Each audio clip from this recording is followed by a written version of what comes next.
नमस्कार, आप देख रहे हैं नवचेतना टाइम्स और मैं हूं नेहा सिंह। आज के इस वीडियो में हम बात करेंगे मडवी हिडमा की। भारत की नक्सल समस्या का सबसे खतरनाक और रहस्यमयी चेहरा, एक ऐसा कमांडर जिसे पकड़ने के लिए सरकार ने करोड़ों का इनाम रखा, 26 से ज्यादा बड़े हमलों का मास्टरमाइंड और जिसे पकड़ने का सपना सुरक्षा एजेंसियों ने 2 दशक तक देखा। हम बात कर रहे हैं माओवादी कमांडर मदवी हिडमा की। उनके जीवन, उसके आतंक और उसकी मौत, और अब माओवादी आंदोलन की वर्तमान स्थिति, सब कुछ हम इस वीडियो में जानेंगे। अंतिम तक इस वीडियो में बने रहे हमारे साथ। इसका जन्म 1981 में छत्तीसगढ़ के सुकमा जिले के एक छोटे से आदिवासी गांव पूर्ववर्ती में हुआ। वह मुरिया जनजाति से था, बेहद गरीब परिवार, ना स्कूल की सुविधा ना रोजगार। स्थानीय स्तर पर सरकारी तंत्र की दूरी और वर्षों तक अनदेखी ने उसे माओवादी विचारधारा की ओर धकेल दिया। कहा जाता है कि हिडमा 15-16 साल की उम्र में ही जंगलों में चला गया और माओवादी संगठन का हिस्सा बन गया। हिडमा की सबसे बड़ी ताकत थी जंगलों की गहरी समझ, स्थानीय समर्थन और उसकी क्रूर रणनीतियां। धीरे धीरे वह पीएलजीए यानी पीपल्स लिबरेशन गुरिल्ला आर्मी की सबसे खतरनाक यूनिट बटालियन नंबर 1 का कमांडर बन गया। इसके बाद उसे दंडकार्याना स्पेशल जोनल कमिटी यानी डीकेजेडसी में सचिव भी बनाया गया। फिर वह सीपीआई यानी माओइस्ट की सेंट्रल कमेटी तक पहुंच गया, यानी माओवादी संगठन के फील्ड कमांडर से लेकर शीर्ष नेतृत्व तक का सफर उसने तय किया। हिडमा ने यह सफर बखूबी पूरा किया। हिडमा के नाम पर भारत के इतिहास के कुछ सबसे खतरनाक नक्सली हमले भी दर्ज हैं। 2010 का दंतेवाड़ा हमला, 76 सीआरपीएफ जवान मारे गए थे। यह भारत के नक्सल इतिहास का सबसे बड़ा हमला था। 2013 झीरम घाटी हमला जो बस्तर में हुआ, कई शीर्ष कांग्रेस नेता मारे गए। 2021 का सुकमा बीजापुर एम्बुश, 22 जवान शहीद हुए थे। इस ऑपरेशन का मास्टरमाइंड भी हिडमा ही माना जाता है।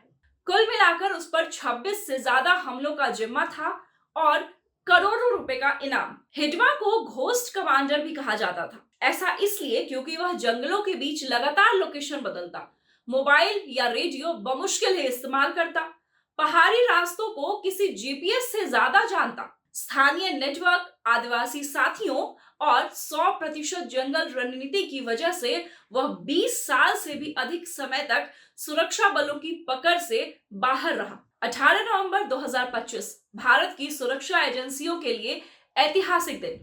अलूरी सीतारामा राजू डिस्ट्रिक्ट, आंध्र प्रदेश। एक बड़ी खुफिया कार्रवाई के बाद सुरक्षा बलों ने माओवादियों के एक समूह को जंगल में घेरा। तीव्र मुठभेड़ में हिडमा मारा गया। उसकी पत्नी राजिका भी मुठभेड़ में ढेर हुई। मौके से AK-47, पिस्टल, रिवॉल्वर, विस्फोटक, डेटोनेटर और महत्वपूर्ण दस्तावेज बरामद हुए। 20 वर्षों की तलाश के बाद आखिरकार भारत के सबसे मोस्ट वांटेड नक्सली का अंत हो ही गया। हिडमा सिर्फ एक कमांडर नहीं था, वह माओवादी संगठन की मिलिट्री की रीढ़ था। उसकी मौत के बाद दंडकारण्य क्षेत्र में नेतृत्व संकट पैदा हो गई। पीएलजीए बटालियन नंबर 1 का मनोबल टूट गया। कई अन्य शीर्ष कमांडरों के सरेंडर्स की चर्चा भी आने लगी। माओवादी नेटवर्क में भय और अविश्वास बढ़ गया। सबसे बड़ा झटका यह था कि जंगल आधारित लड़ाई की जो रणनीति हिडमा बनाता था, वह अब ऑर्गेनाइजेशन में किसी के पास नहीं है। ऐसी किसी की क्षमता नहीं है। हिडमा की मौत के बाद माओवादी संगठन ने 1 फरवरी 2026 तक एक तरफा युद्ध विराम की घोषणा की। कारण बताया गया आंतरिक पुनर्गठन। सुरक्षा एजेंसियों और गृह मंत्री ने यह साफ कहा है, लेफ्ट विंग एक्सट्रीमिज्म का अंत अब काफी निकट है। बस्तर आईजीपी ने बयान दिया, माओवादी अब सरेंडर करें या परिणाम के लिए तैयार रहें। आज की स्थिति ये है कि माओवादी प्रभाव अब सिर्फ चुनिंदा जंगल क्षेत्रों तक ही सिमट गया है।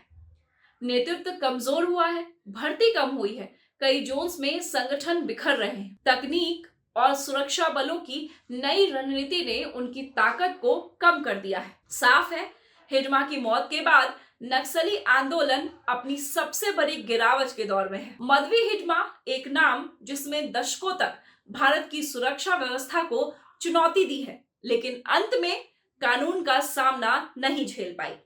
उसकी कहानी यह दिखाती है कि हिंसा का रास्ता चाहे कितना भी लंबा हो, एक दिन उसका अंत तय है। अगर आपको ये वीडियो जानकारीपूर्ण लगा हो और इंटरेस्टिंग लगा हो तो वीडियो को लाइक करें, शेयर करें और हमारे चैनल को सब्सक्राइब करें। मिलते हैं अगले एपिसोड में एक नई कहानी के साथ। नवचेतना टाइम्स की ओर से मैं हूं नेहा सिंह। नमस्कार।